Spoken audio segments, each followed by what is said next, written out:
Good day viewers. In this video we will discuss about how abortion was legalized in the United States. Did you know that abortion was mostly illegal across the United States before 1970s? In this video we will talk about how it got legalized and how significant the Roe versus Wade judgment was in legalizing abortions across the United States. We will also discuss how a Supreme Court might pass a new judgment that would overturn its landmark 1973 judgment. So let's get started.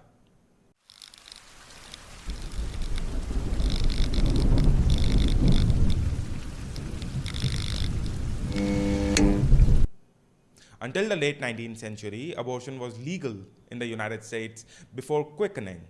That is a point at which a woman could first feel the movement of the fetus, typically around the 4th month of pregnancy. Some of the early regulations related to abortion were enacted in the 1820s and 1830s and dealt with the sale of dangerous drugs that women used to induce abortion. Despite these regulations and the fact that the drugs sometimes proved fatal to the women, they continued to be advertised and sold. In the late 1850s, the newly established American Medical Association began calling for the criminalization of abortion, partly in an effort to eliminate doctors' competitors such as midwives and homeopaths. Additionally, some nativists, alarmed by the country's growing population of immigrants, were anti-abortion because they feared declining birth rates among white American-born Protestant women. In 1869, the Catholic Church banned abortion at any stage of pregnancy, while in 1873, Congress passed the Comstock Law, which made it illegal to distribute contraceptive and abortion-inducing drugs throughout the United States by mail. By the 1880s, abortion was outlawed across most of the country. During the 1960s women's rights movement, court cases involving contraceptive laid the groundwork of Roe v. Wade. In 1965, the US Supreme Court struck down a law banning distribution of birth control to married couples, ruling that this law violated their implied right to privacy under the US Constitution. And in 1972, Supreme Court struck down a law prohibiting the distribution of contraceptive to unmarried adults. Meanwhile, in 1970, Hawaii became the first state to legalize abortion, although the law only applied to that state's resident. The same year, New York legalized abortion with no residency requirement. By the time of Roe v. Wade in 1973, abortion was also legalized in Alaska and Washington. In 1969, Norma Mccorvey, a Texas woman in her early 20s, sought to terminate an unwanted pregnancy. Mccorvey had previously given birth twice and gave both her children for adoption. At the time of Mccorvey's pregnancy in 1969, abortion was legal in Texas, but only for the purpose of saving women's life. While American women with the financial means could obtain abortion by traveling to other countries where the procedure was safe and legal, or pay a large fees to a US doctor willing to secretly perform an abortion, those options were out of reach to Mccorvey. After trying unsuccessfully to get an illegal abortion, Mccorvey was referred to Texas attorneys Linda Coffey and Sarah Weddington, who were interested in challenging anti-abortion laws.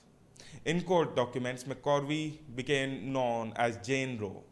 In 1970, the attorneys filed a lawsuit on behalf of Mccorvey and all other women who were or might become pregnant and want to consider all options against Henry Wade, a district attorney of Dallas County where Mccorvey lived. In June 1970, a Texas district court ruled that state's abortion ban was illegal because it violated a constitutional right to privacy. Afterwards, Wade declared he would continue to prosecute doctors who performed abortions. Now, this case was eventually appealed to the US Supreme Court.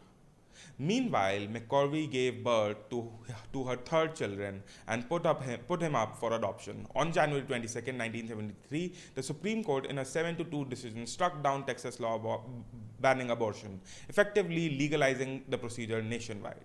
In a majority opinion written by Justice Harry Blackmun, the court declared that a woman's right to an abortion was implicit in the right to privacy protected by the 14th Amendment.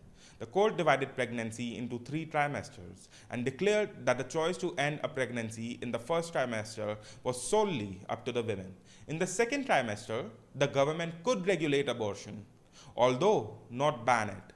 in order to protect the mother's health. In the third trimester, the state could prohibit abortion to protect a fetus that could survive on its own outside the womb, except when a woman's health was in danger. Norma Mccorvey maintained a low profile following the court's decision, but in the 1980s, she was active in the abortion rights movement.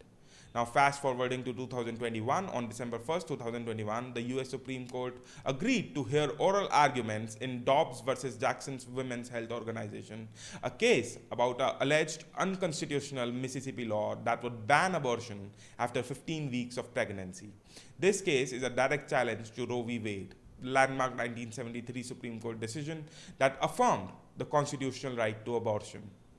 In almost 50 years since Roe, anti-abortion politicians have waged incremental attacks against abortion access. With this Mississippi case, they are now demanding outright that the Supreme Court ignore established legal precedents and completely overturn Roe. By agreeing to hear the case, the Supreme Court has signaled its potential willingness to overturn decades of its own decision upholding abortion rights. In a separate development, the Supreme Court allowed a Texas law banning abortion at 6 weeks to go into effect in direct violation of Roe.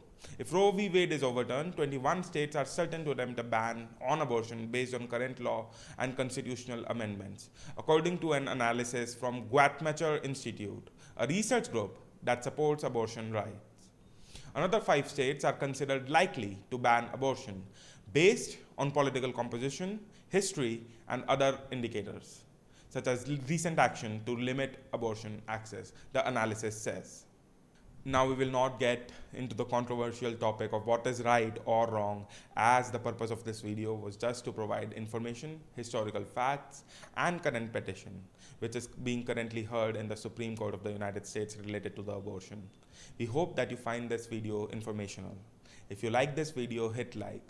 If you would like to be updated on further development on this Supreme Court petition and are interested in the current world affairs, consider subscribing to never miss an update from us. Hit that bell icon.